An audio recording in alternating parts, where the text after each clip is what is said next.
काही वाघाडे साहेब आलेले आहेत, ते धाराशिवचे आहेत.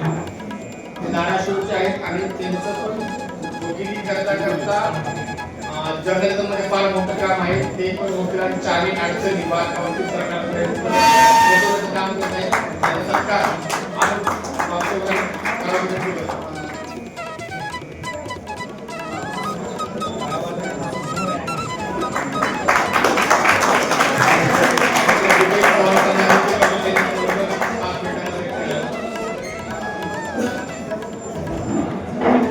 न्यूजमध्ये आपलं स्वागत. आज आपण मुद्दा न्यायालय अतिरिक्त न्यायालय बारामती या ठिकाणी आहोत. आपल्यासोबत त्या बारचे सदस्य या ठिकाणी आहेत. सध्या महाराष्ट्र आणि गोवा बार काउन्सिल इलेक्शन प्रक्रिया सुरू आहे आणि त्या संदर्भात आपण त्या बारचे प्रश्न असतील, वकिलांचे प्रश्न असतील, त्या संदर्भात आपण जाणून घेणार. काय सांगाल? काय नाव आहे? मी ॲडव्होकेट सुप्रिया विशाल वर्गे बारामतीच्या कोर्टात प्रॅक्टिस करते. न्यायदर्शन न्यूज चॅनलनं हा जो आम्हाला एक प्लॅटफॉर्म उभा करून दिला, जिथे आम्ही आमच्या समस्या मांडू शकतो, त्यासाठी न्यायदर्शनचे मनपूर्वक आभार. जर आपण पक्षकारांच्या बाजूनं बघितलं तर पक्षकारांना न्यायालयात येऊन जलद न्याय मिळावा ही अपेक्षा असते. जलद न्याय मिळताना न्यायाधीशांना आपलं म्हणणं ऐकून घ्यावं अशी अपेक्षा पक्षकारांची असते. परंतु न्यायाधीशांची संख्याच कमी असल्यामुळे सगळे पक्षकारांचं म्हणणं हे ऐकून घेणे इतपत न्यायाधीशांच्याकडे वेळ राहत नाही. तर न्यायाधीशांची संख्या वाढवावी आणि पक्षकारांचं म्हणणं त्यांना व्यवस्थित कोर्टात मांडता यावं, यासाठी सरकारनं आणि बार काउन्सिल ऑफ महाराष्ट्र आणि गोवानं ह्याच्यावरती उपाययोजना कराव्यात अशी मी अपेक्षा व्यक्त करते.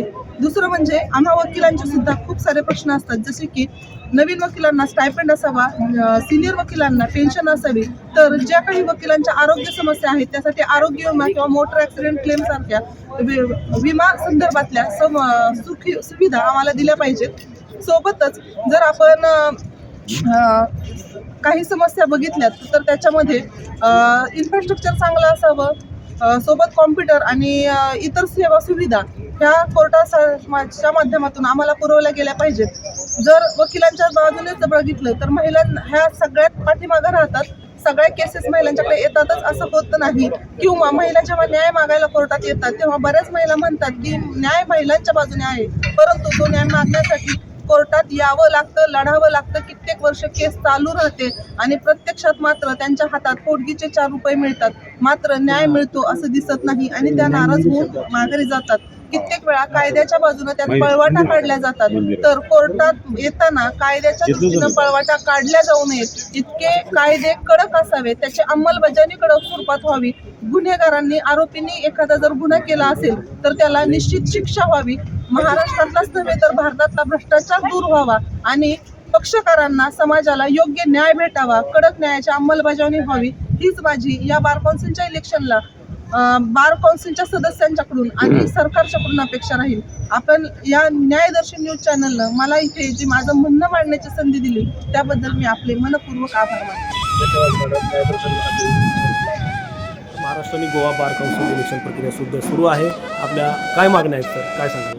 महाराष्ट्र काउन्सिलच्या बार काउन्सिल ऑफ महाराष्ट्र आणि गोवाचे जे इलेक्शन चालू आहे किंवा चालू होणार आहे त्याच्याबद्दल माझी मागणी एकच असेल की आम्हाला पुण्यामध्ये जर डिव्हिजन बेंच जर तुम्ही दिलं तर आम्हाला हायकोर्टला मुंबईला जाण्याची आवश्यकता पडणार नाही.